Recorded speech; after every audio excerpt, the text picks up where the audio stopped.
We are starting the remaining topic, general properties of matter. In the general properties of matter, we start with elasticity, which is a property of solids. After that, we will study the properties of fluids and gases. Okay, so the very first thing which you should all know, that all these properties like elasticity, surface tension, viscosity, flow of fluid, all these are generated due to one single reason. And that single reason is the force between two molecules. Force between molecules, we call it molecular force. This molecular force is very strong force, and it is maximum at a certain distance. If we increase the distance, then it is a force of attraction, it brings them back.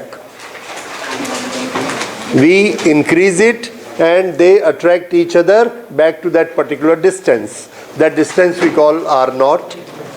If we want to press it, then there will be a repulsion and it will again come back to the distance R0. At that distance R0, molecular distance between them, their potential energy is minimum. Remember, the potential energy is minimum. Okay, so more than that, for examination purpose, we don't need that. You might have seen that a diagram which is like this. This is potential energy and distance. Potential energy and distance. This distance where the potential energy is minimum is R0 between the two molecules. Okay? So if we increase, it will press back to original. If we press, it will go back to the same. So attraction, repulsion, both are shown by this. Now because of this, we come to its macroscopic form. Macroscopic form is this. If I extend it, what will happen? There will be a force which will try to bring it back. So that force we study as elasticity. So elasticity is molecular force basically which acts on a material.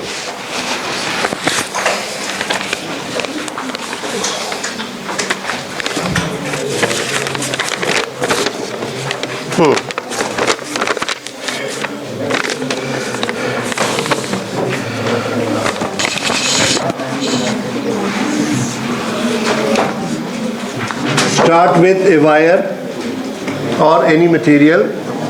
On this, we want to deshape it, change its configuration, change its length, width, volume, anything. First, we start with changing the length. If we apply force here, then its length will increase and it comes to this level. This force we will term as deforming force. What is its name? Deforming force. When we apply the deforming force, it starts coming down, and the intermolecular forces inside, they have a force of reaction in opposite direction. After some time, that reaction force is equal to the deforming force. Both become equal and extension stops. By that time, suppose it has come to this much length. This much length. So this was L and we have increased it by delta L with so much extension. The force inside has become equal to our deforming force. No more extension is there. This is the situation. Now, inside all the molecules, their spacing has been increased. And all the molecules are attracting each other, pulling back each other. That force we call restoring force. This we have studied in the matter of spring. Restoring force inside. Because there is an equilibrium here, the restoring force can be measured by deforming force. Whatever force we have applied here, that is equal to restoring force. So this is measurement of restoring force. Now, this restoring force per unit area, we have given it a name and we will call it stress.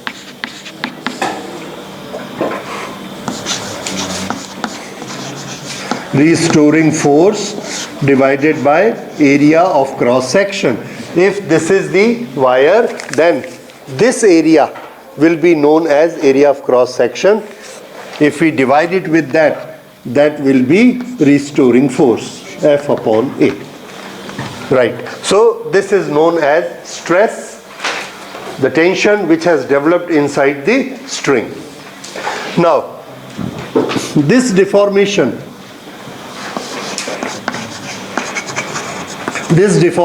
is known as strain. Okay. This strain, delta L, when we call it strain, then we don't take the absolute value of delta L. We take the relative value. That how much length we have taken, in that how much is the expansion.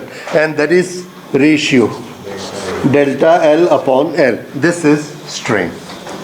Now this stress and strain, these are in the length, we call them longitudinal. If we take gas and press it, then that will be compressed. That is volumetric strain. Volumetric, right? Or bulk strain. Similarly, the force we are applying from all the sides to compress it, that force divided by area is again stress, but it had an adjective. What is that? That is longitudinal stress, bulk. Yes, change in pressure that brings to. Anyway, force are applied by two methods. One is normal force on the surface and other is tangential force. When we apply tangential force, if we have one block here and we lock it with the floor, glue it with the floor and apply a force here. How do we apply this force?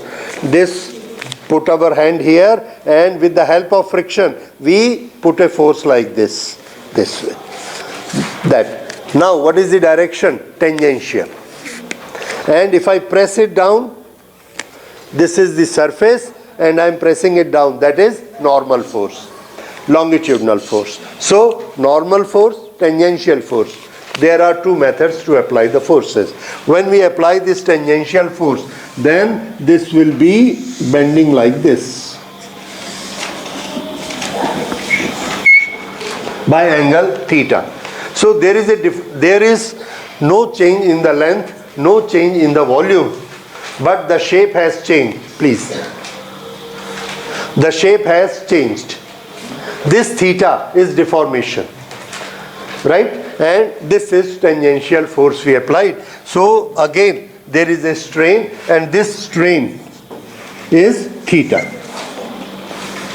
right? And yes, the stress is same, F upon A. That is stress. That remains the same formula. The strain may be when we are increasing the length, it is delta L by L. There may be another type of strain. We have a volume and compress it. The volume will change and there is a change of delta V. Then delta V upon V. This is volumetric change. So change can be in the length. In case there is a material which has got length, length and length and its width is negligible, then we are getting which type of strain? Longitudinal strain. Volumetric strain, when the material has got volume. This happens in gases or liquids. Then this is regarding rigidity, and this is known as what do we call it? Pardon? Shearing.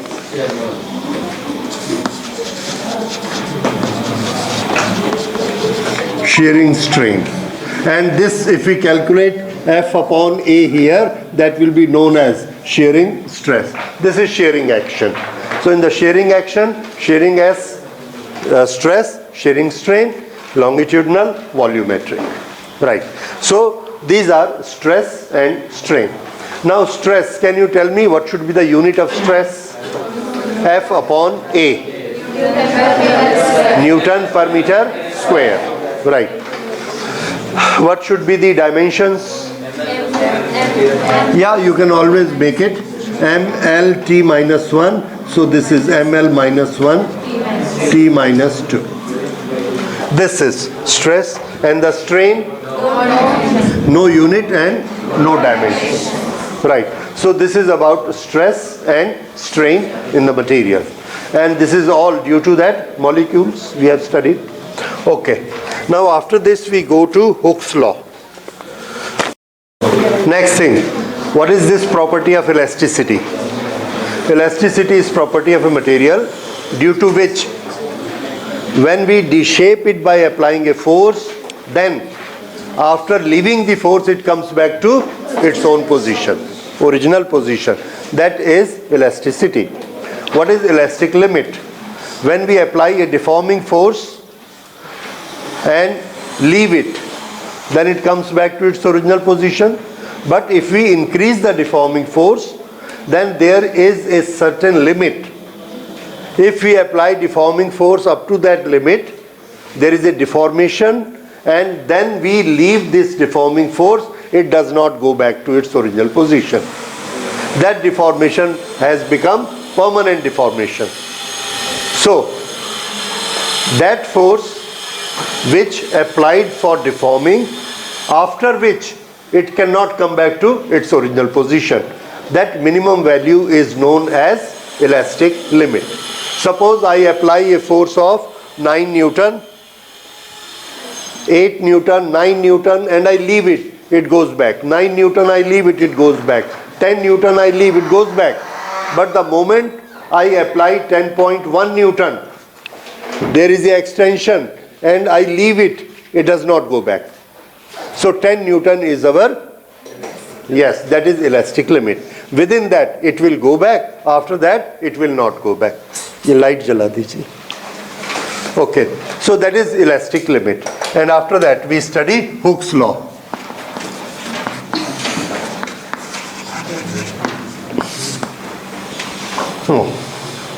Hooke's law, within that elastic limit, when we strain it, there is certain strain developed, delta L upon L, and there is certain stress developed. He says more is the strain, more is the stress. They are proportionate to each other. So Hooke's law says stress is directly proportionate to strain. Or you can reverse it, strain is directly proportionate to stress. This is Hooke's law, and what is the precondition for that? That this takes place only within elastic limit. Within elastic limit. Okay, so stress is this, or strain is proportionate to stress.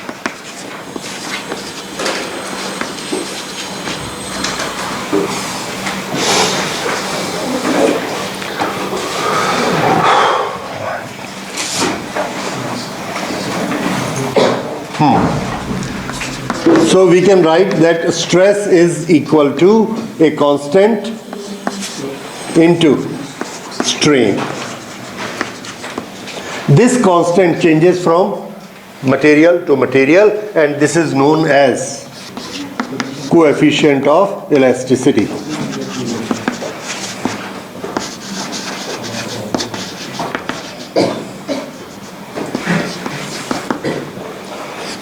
This coefficient of elasticity we have studied.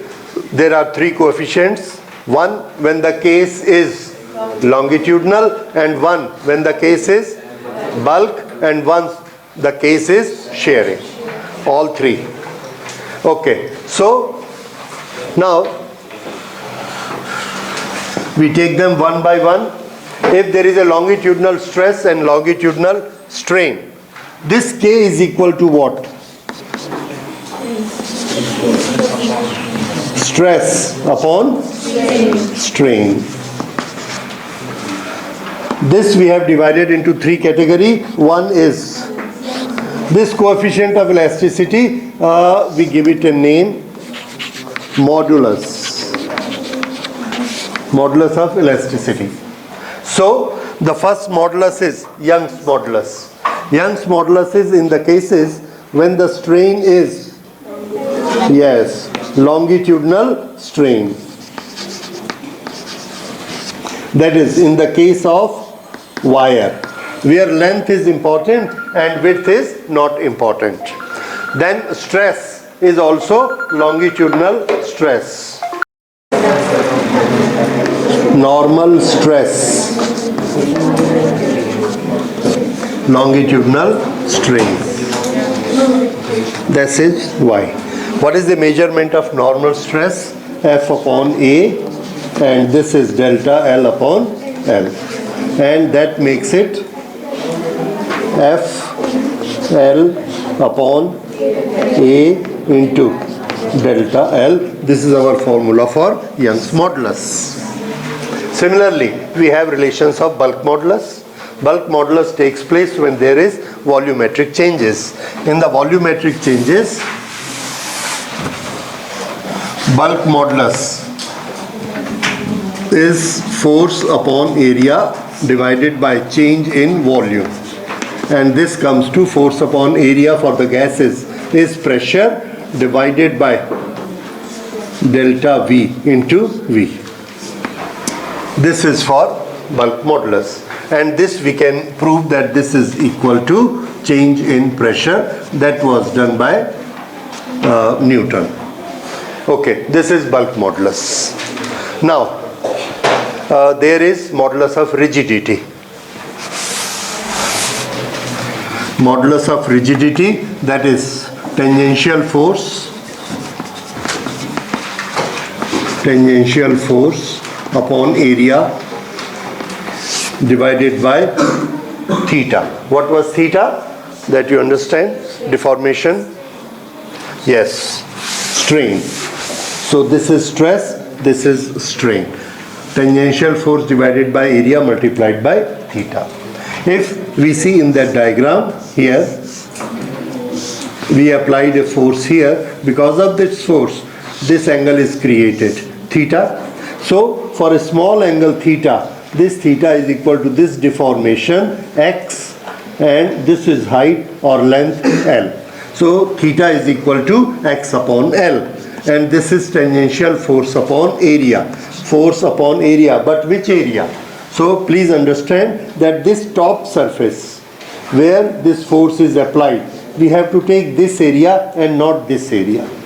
Like this one, if I am applying force on this way, so I have to take this force divided by this area, not this area, because force is applied on this area. So, and if there is this angle theta, theta is equal to this deformation here divided by this length. So this is x upon L. It will be like this, and this is modulus of rigidity. Okay, so these are all the modulus we have studied. Now, when we extend a wire, what happens to it? It goes on extending, and later one time comes when it breaks. So we have a wire, we apply a force here. Because of the force there is extension, and we draw a graph, that is stress versus strain.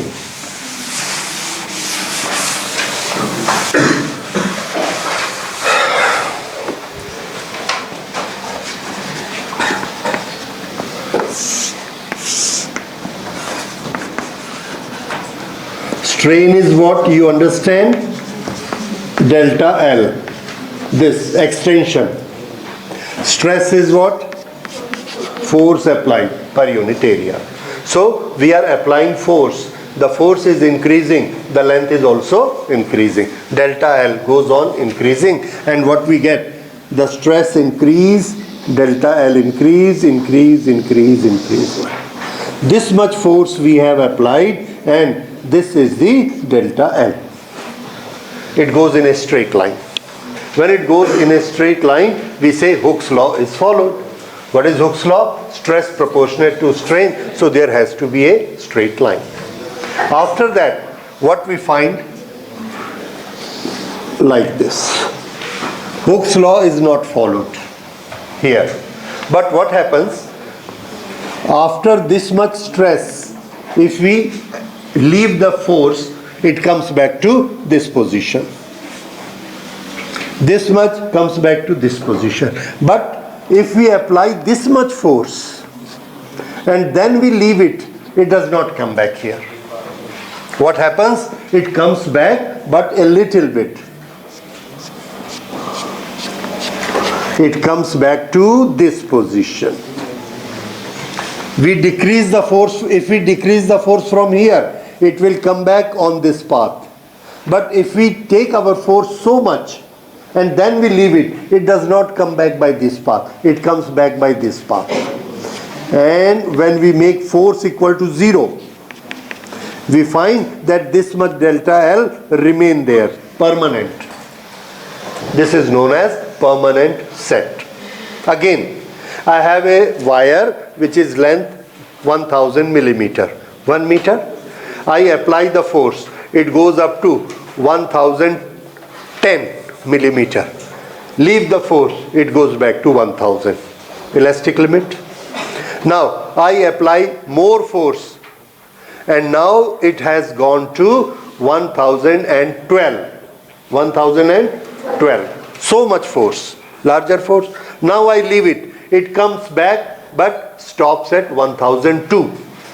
What was the original? 1000. Now it stops at? 1000. Yes.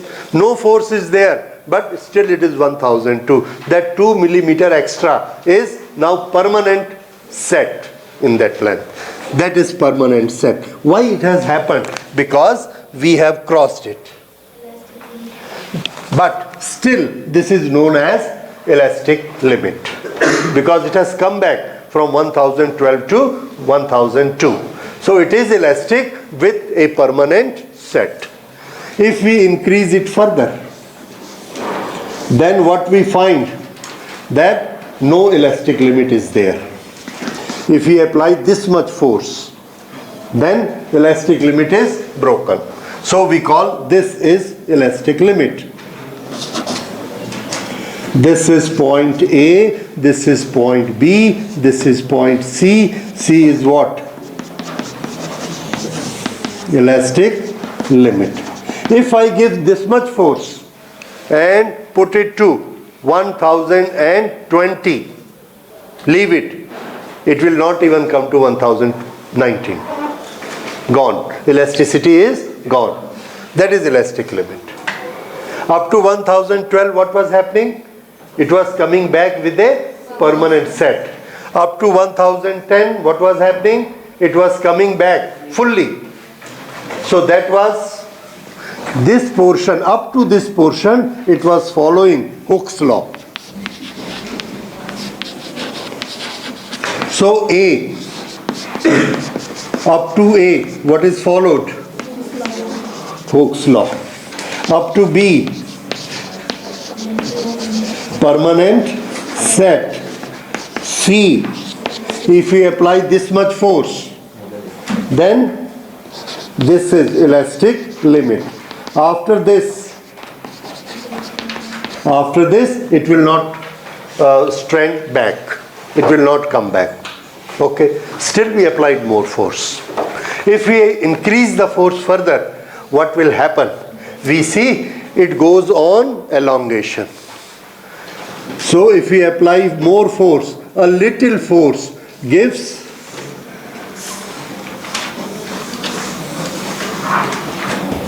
this is what?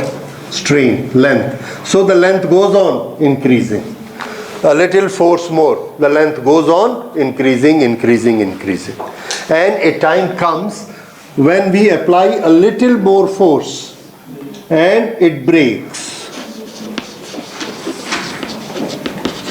This force, this stress is related to what? Breaking stress. If we have applied this breaking stress, it is going to break this much, right? And after that, suppose I started with 100 Newton, went up to 110 Newton, 100 Newton, leave it, it will come back. If I apply 110 Newton and leave it, but it will come back with a permanent set. Suppose I apply 120 Newton, 120 Newton, so much expansion, I leave it, it does not come back at all. Elastic limit is crossed. Is it clear? Now, how much I have done? 110, 20. Now I make it again extended. After 120, a little 121, and it goes like this. That is drawing. So 121, 100, this much goes. 122, this much goes. And once it reaches 120, I see it is getting thin and it is going to break. Where? 110, 20, 30. At 130, it is going to break. Now what happens when I increase from 20 to 30, it is expanding. At 30, I see it has become so thin that it is going to break. So I don't want it to break. I bring it back to 128. It does not stop breaking. Bring it to 127. It does not stop breaking, and it will ultimately break.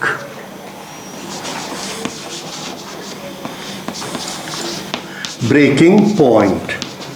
So once we have reached the breaking stress, even we cannot stop its breaking. If we release the force become less, even then it will break.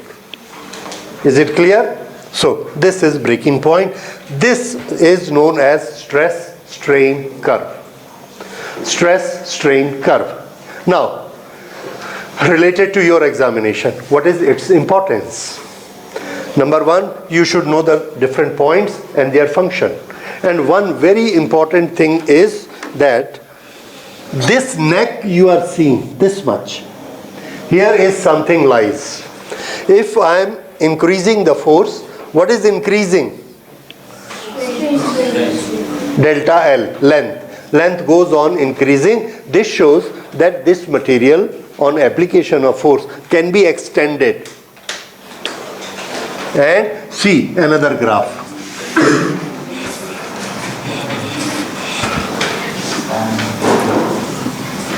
Finished. This is what? Breaking point. Breaking. In this, what is happening? If I increase the force a little, what will happen? Will it extend or will it break? Break. No extension. Now, you have to tell me the names of the material which can be stretched and which cannot be stretched. The one which cannot be stretched is brittle. Brittle, like glass. If you apply the force, it will bear up to some extent, and after that it will break. It will not elongate it. And what is that material which can be elongated? No, not rubber. Rubber is of course there. What is that property of the material?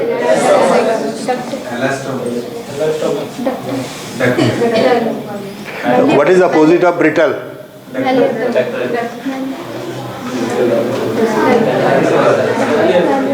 You hammer something, it goes becoming thin and extend. Malleable. There is one more name. The wire, if you apply the force, you can draw it to a very long length. That is ductile. Yes. So if longer is the neck, it shows what two properties? Ductility and what is the other thing you said? Malleability. Short neck shows what? Brittleness. Right? So, if there are two graphs given to you, says one belongs to glass, one belongs to metal. How will you differentiate? Glass will have a short neck and metal will have a long neck. that it can be expanded before it breaks point come. And now, if there are two graphs given to you and asked which is more malleable, how will you find out which has more length of neck? Understand? So suppose again it is given to that there are two graphs like this, one belongs to silver and one to iron. How will you differentiate? Silver is more malleable, and in that case this neck will be very, very long. Understand? So this is one use of it. Okay, so this was all about elasticity. One thing more of the things are related to this breaking point. There is a limit of the breaking point. Now when we use material in our industry, we give it a load. Like on the columns, we put rods, give it load. On the bridge, we put iron, give it a load. Whenever we give load, whenever we give deforming force, there has to be a strain, right? Deformation has to be there. And after that, the same process starts. It will break after some time. Up to which limit can we give a force? Answer: we can give a force till it remain within elastic limit, or till it follows Hooke's law. Our force should never be more than the Hooke's law, otherwise a rod bend will go on bending. The building will collapse. The bridge, when the truck goes on it and it bends, it will go on bending. So everywhere how much load is applied? Within elastic limit. For our safety, we go for only 1/10 of the elastic limit. 1/10. So much safety we take. Breaking stress. Like in case of lift. There is a lift which is going up to 10 floors. And there is one steel wire rope. Who lifts it? What we want? To save money or to save our life? Yes. So we calculate force. It is told to us that if you take this wire, this will break with a force of 800 kg, which is equal to more than the weight of the 10 persons, right? 800 kg. Then we want that lift for 800 kg. Will we go for that rope? No, because there is a risk. So what we say? Better you go for 1600 kg force. 1600 kg strength. The breaking strength should be how much? 1600. How much we will use? 800. So our safety factor is what? 1 to 2. Right? Other engineer come, he says no, it will wear out after a year or so, it will become weak. So let us go for a rope which can take 4000 kg. And how much is our maximum weight? 800 kg. So what is our safety factor? 1 to 5. That is very safe. Because we have to go 10 floors above. And we don't want to take any chance that any time lift should break down. Right? And money is no problem. We can buy it for 4,000, 5,000. So we buy that. 4,000 kg. So every industry has got these safety rules. How much it is to be applied. American standards, they say it should be 1 to 10. 1 to 10. If our life depends upon it, then how much strength should we take? If we are weighing 100 kg, that rope should take how much? 10 times 1000 kg. This is the general standard in the industry. So much strong, right? Because it's a matter of life, so nobody will play with it. Anyway, so that is breaking stress and related to that. One thing which is very common in JEE exam is that if there is a bridge here, this bridge has got length, say this is length L, this is depth, this is width, and when this is on two pillars, When there is a weight on it, there is a depression. It goes like this. If this depression is large, extension will be large and it will go on breaking. It will break. So this depression and the weight applied, it has got a relation. And that relation is, yes, depression D is equal to weight applied, length cube, and this is B D cube Y. B is breadth, L is length, B breadth, D this depth, means thickness.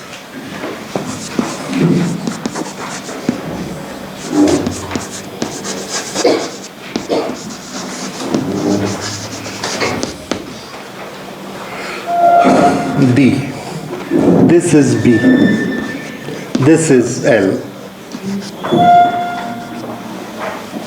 Okay? And this is the weight applied. More is the weight, more will be depression. Okay? Now this depression depends upon what? D. Right? So, if we want to find out the formula for W, how much weight it can take before breaking.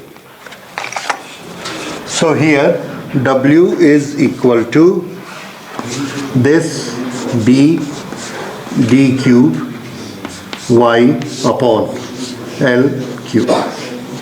So if we want to take more weight, what should be more? D should be more and L should be less. That is why we cannot take this span very large. There is a limit. And what should be more? D is what? Height, thickness. See the thickness of this one. Okay, if you go to a small room, you will find this thickness is less. Thickness of the beam. This we are talking about this beam only. Right? What is this B? Breadth. That is breadth. This way. And this is D. You see, D is most powerful. If we want to take very high load, then D should increase. That is why we use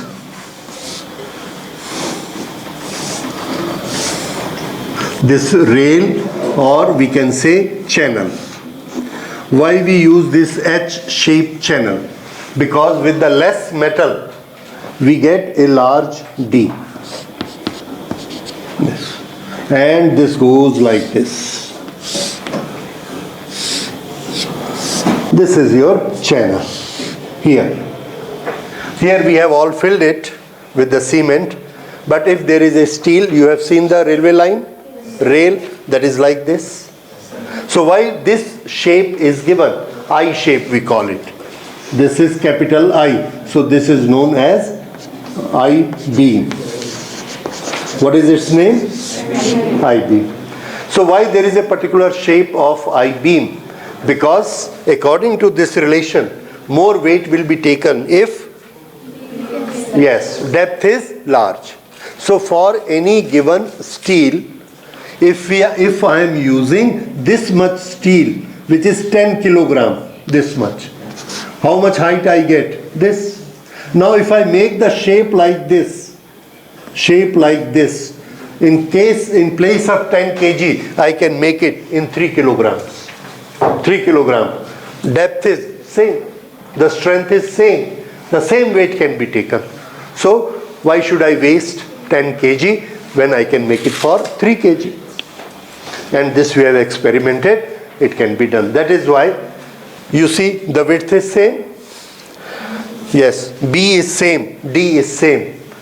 Young's modulus is same material. So it will carry the same load. So both will carry the same load. That is why, what do? We don't put this portion here. And this D is increased. Understand? The same technique, we go for torque steel, if you might have seen. Steel rods, you might have seen, there are some steel rods which are just plain, and there are some steel rods on which there is a thread type of shape. Because when we make a thread, it acts as strong as the total width. including the thread, but we save steel on that. Anyway, so this is about elasticity, and this is one formula which explains us about I beam, right? So this was a property of solids.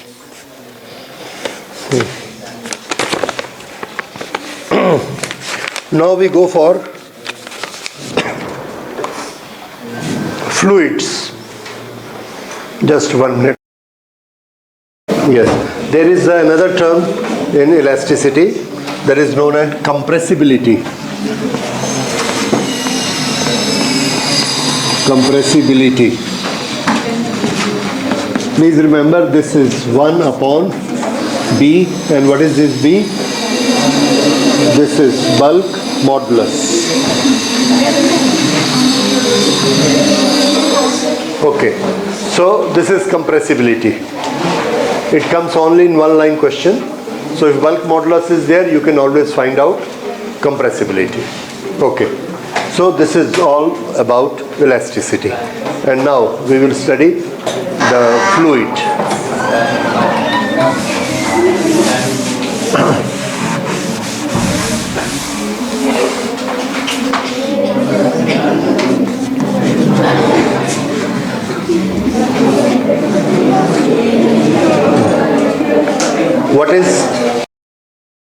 What is a fluid?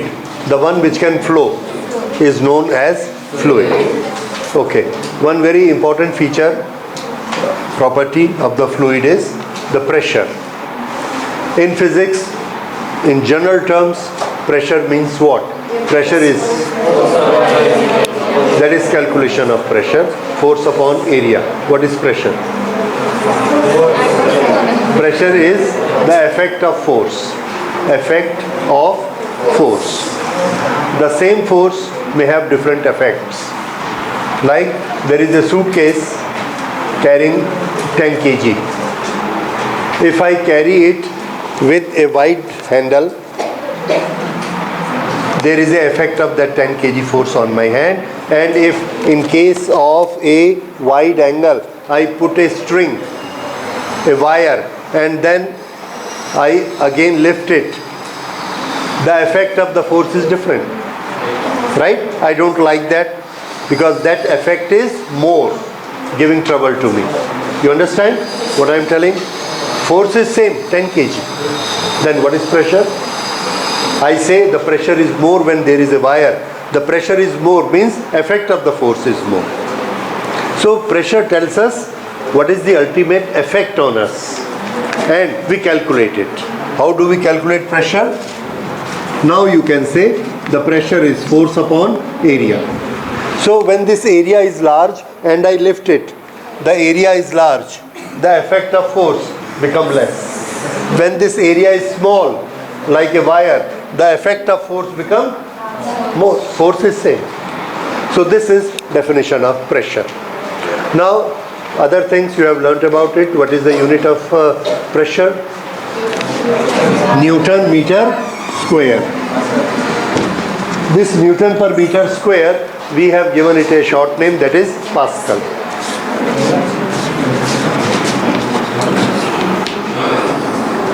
There are other names, and you must be knowing those units. One is atmospheric. What is 1 atmosphere?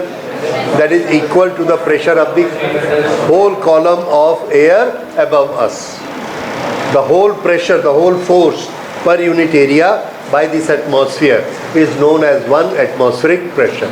And how much is its value? Very good. 1.03, yes, 013 into 10 to the power 5 pascals.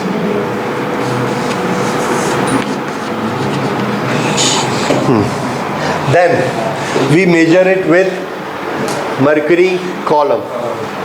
How much mercury column can stand in the manometer? So that is known as height of Hg column. That is another unit. Okay. What is the conversion? 1 Pascal is equal to, or 1 atmosphere is equal to 760 millimeter of, yes, column. Okay, right. Then bar.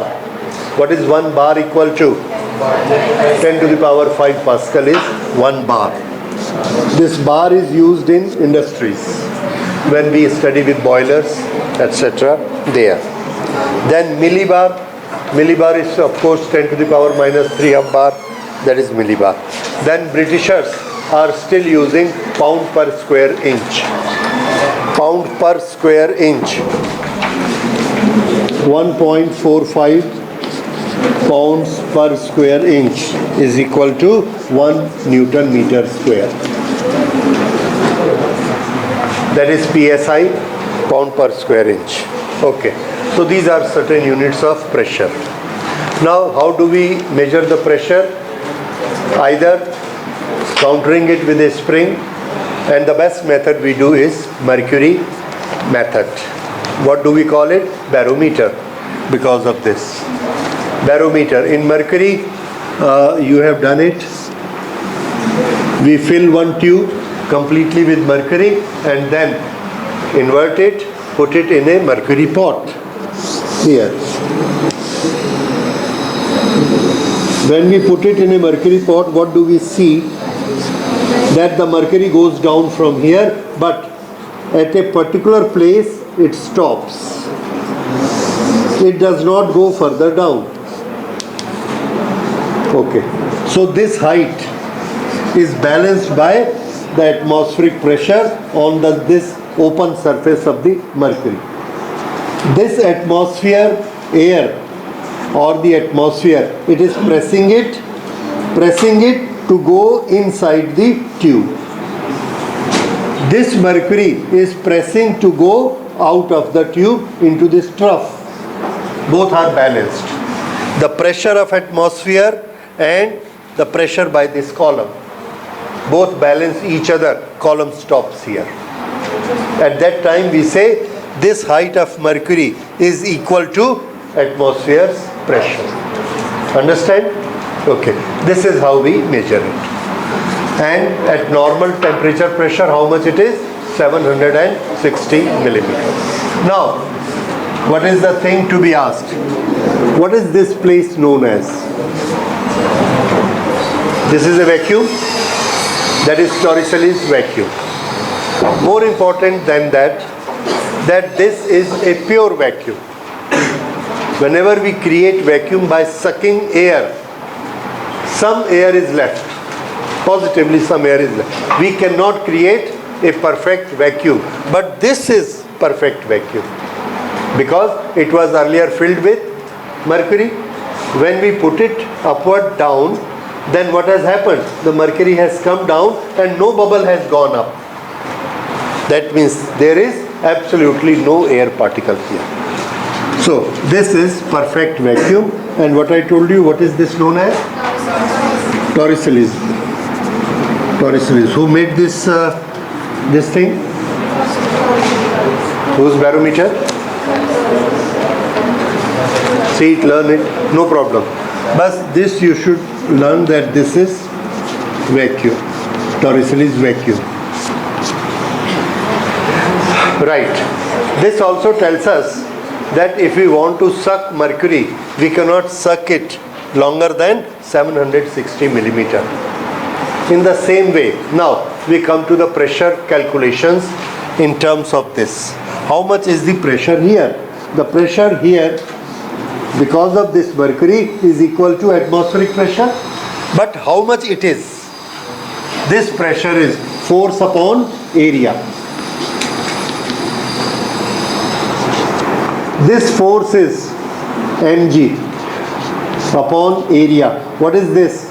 Mass. Mass is equal to density into volume. And volume is equal to area into height into g divided by area. H rho g. What is that formula for? Pressure. So pressure created by any column is equal to H rho g. Please remember it. Right? This is the most versatile formula for this chapter.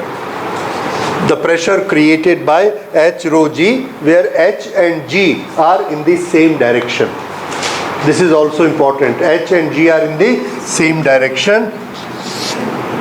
If we have a test tube like this, and this one is equal to 50 centimeter mercury, then pressure at this location, we cannot take H rho G, H as 50. Why? We have to take H in the direction of G. So we will draw a line here. This is H, right? And this H will be something else. That will be 50 sine theta, less than 50.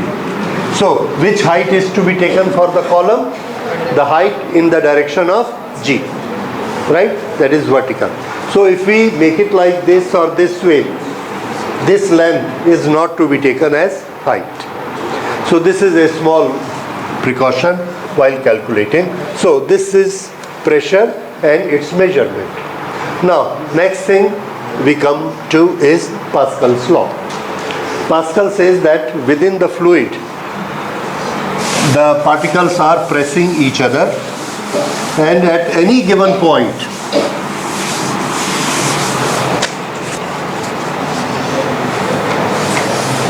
within a fluid, at any given point, the pressure is in all the directions, and it is equal in value. Equal in value. So that is a very simple thing to remember. Within a fluid, the pressure always acts in which direction?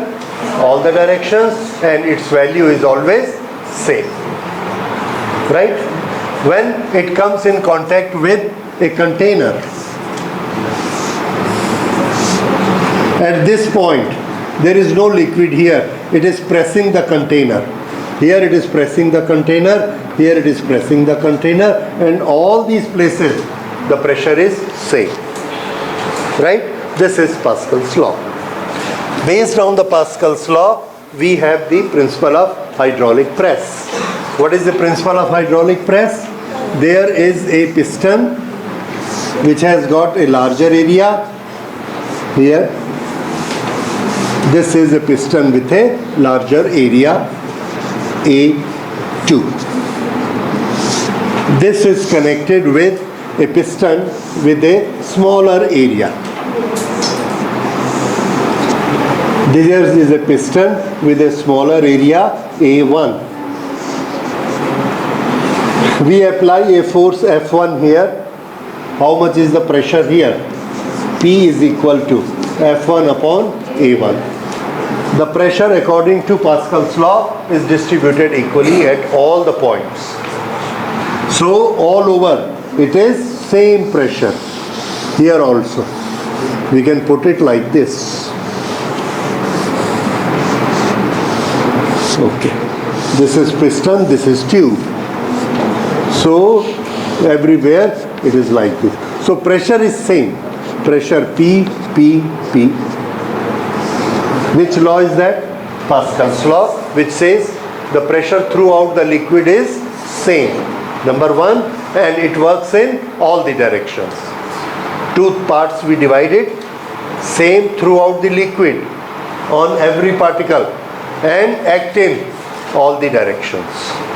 Now here it is acting in this direction, here it is also acting in this direction, this direction, this direction, this direction, all the directions it is acting, but it is same everywhere. Now here we have applied F1, so this is the pressure. This pressure when comes here, this area is A2. How much is the force it is applying up? That is, again, pressure here is equal to F2 upon A2, or pressure multiplied by A2, P multiplied by A2 is equal to F2. So F1 upon A1 is equal to F2 upon A2.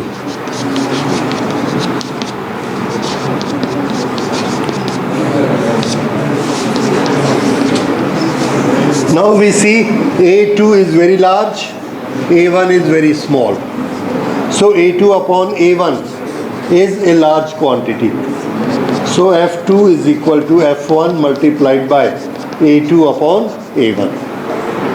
If this area is 10 times than this, 10 times than this, then force 2 is equal to 10 times. If we make it 100 times, then this is 100 times. And if we make it 1000 times, it will be 1000 times. That means if I apply a weight of 1 kg here and this ratio I have made it 1000, then how much is F2 equal to? 1000 kg. That means if I put a car here and put 1 kg here and press, the car will be lifted up.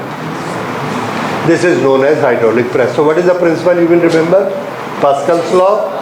Pressure is same throughout the liquid, acts in all the directions, and pressure is equal to force upon area. So F1 A1 is equal to F2 upon A2. If area is increasing, the force will increase. Right? A very small thing in this, if they ask you really that if we are lifting 1000 kg with 1 kg, then is it according to conservation of energy or it is a violation of conservation of energy? Is it a violation? How can you lift with 1 kg, 1000 kg? Pardon? The force is changing. So in which case work done is more? In this first case or in the second case? Second case work done is more. From where you got the energy to do that work? We say energy conservation is there. We have put this 1 kg and we have moved away. Now this 1 kg has pressed it. 1000 kg, it comes down, it goes up. Yes, anybody? Is conservation of energy followed or violated? Followed how? Explain how it is followed. Pressure is same. Okay, then prove that energy is same. Pressure is same, we all know. Conservation of energy is what? Energy in both the columns is same. Anybody? Hurry up. Yes, clearly. Pressure. Pressure into. Yes, what is that? Pressure into volume is what? Work done. So, how it is conserved? How it is conserved? Okay, please see it clearly. I tell you, when we press it down, this goes up. When we press it down 1000 centimeter, it goes up by 1 centimeter. How much is the work done here? Force into displacement. How much is the force here? How much is the force here? Force multiplied by displacement. How much work? 1000 joule. Here we got the work done. How much? 1000 into 1? 1000. So how much work we have done? 1000 joule. How much we have got? 1000 joule. Is it conserved or violated? Conserved. So what you will remember, that displacement in the larger is again very, very small. If this area is larger 100 times, then this displacement will be less by 100 times. If this area is larger 10 times, this displacement will decrease by 10 times. So that multiplication is same. Is it clear? And the work done is force multiplied by displacement. Here the force is increased. Ultimately what happens to displacement? It gets decreased. So that energy remains same. Understand? So how it is conserved in hydraulic press? Answer: the displacement of larger force arm is very, very small. So that multiplication of force into displacement remains same. Pressure into volume. Pressure is same. The volume of oil sent here is equal to the volume sent here. But here, volume is what? Area multiplied by length. Same volume is there. This area is small, so length will be large. Here area is large, so length will be small. Right? Okay. Now, this is about pressure, Pascal's law. Now, pressure under gravity. Here we are not considering gravity. Now, when we consider gravity, then there is an additional force, external force.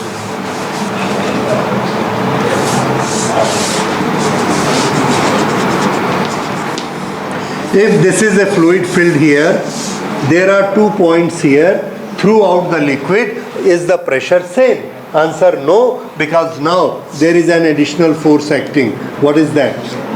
Gravity. That was the law that at all points pressure is equal. That was without gravity. With gravity here, this is being pulled down by 1, 2, 3, 4, 5, and this has above it here this 50 particles are here. Here there are only 10 particles, which is being pressed more.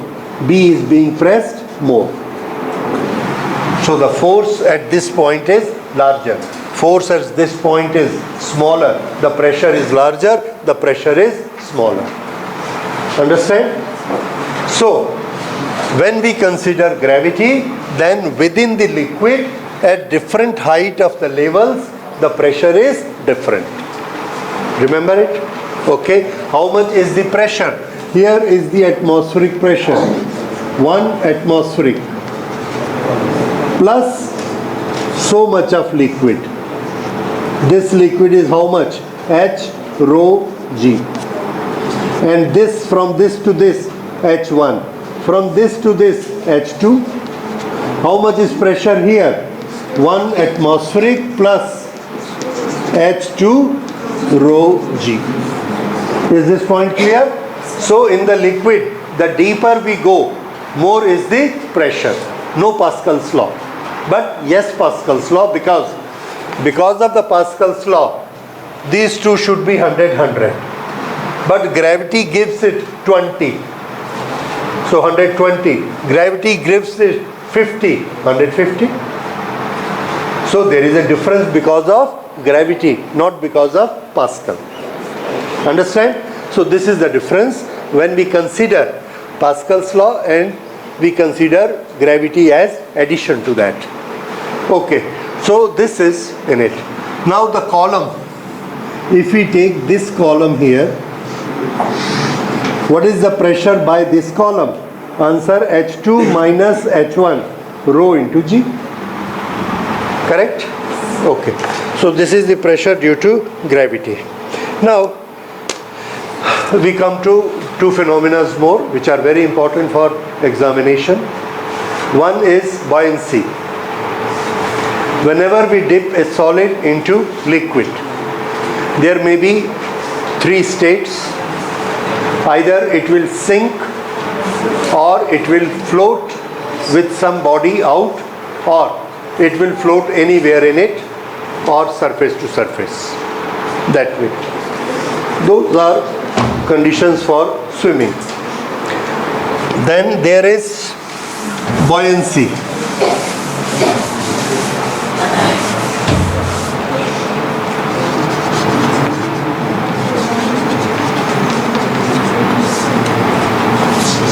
If there is liquid filled here and we dip a solid in it, this solid has got volume V. Then this solid, when it enters, it just separate out the water. It displaces the water and put itself in the water, in the liquid. All the liquid which has been displaced wants to come down back to its space. And how that is possible if it is pushed out? So all the fluid try to push it out. Understand? So any time when we put a solid into a fluid, it displaces its molecule from its place. All those molecules want to come back, and for coming back, what do? They push that solid out. They apply the force. How much force they apply and how much force this solid apply? This solid is applying force equal to mg. M is equal to what? Mass is equal to volume into density. Volume into density into G. V into rho into G. This is the force applied downward. Okay. Now, the liquid which has been replaced from here, that liquid want to push it out. Other liquids don't help it. So how much liquid is trying to push it out?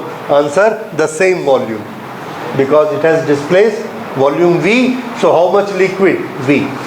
How much is force in that liquid?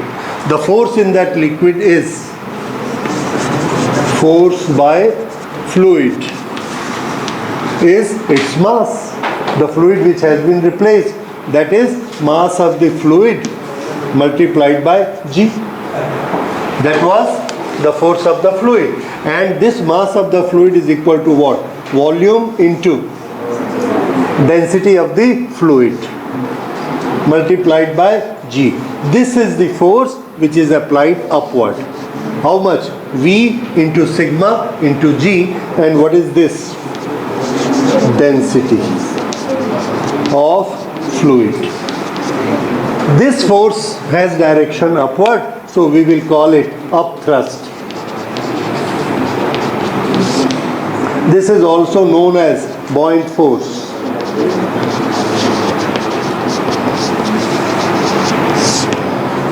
Upthrust or buoyant force. So how much is upthrust on a body which is inside the fluid? Answer, the volume which has been replaced multiplied by density of the fluid multiplied by G. How much is the force acting downward? The volume which is dipped in the fluid. Here it is fully dipped. Had it been half dipped, we would take only half. Multiply its density multiplied by G. What is the net force? This minus this.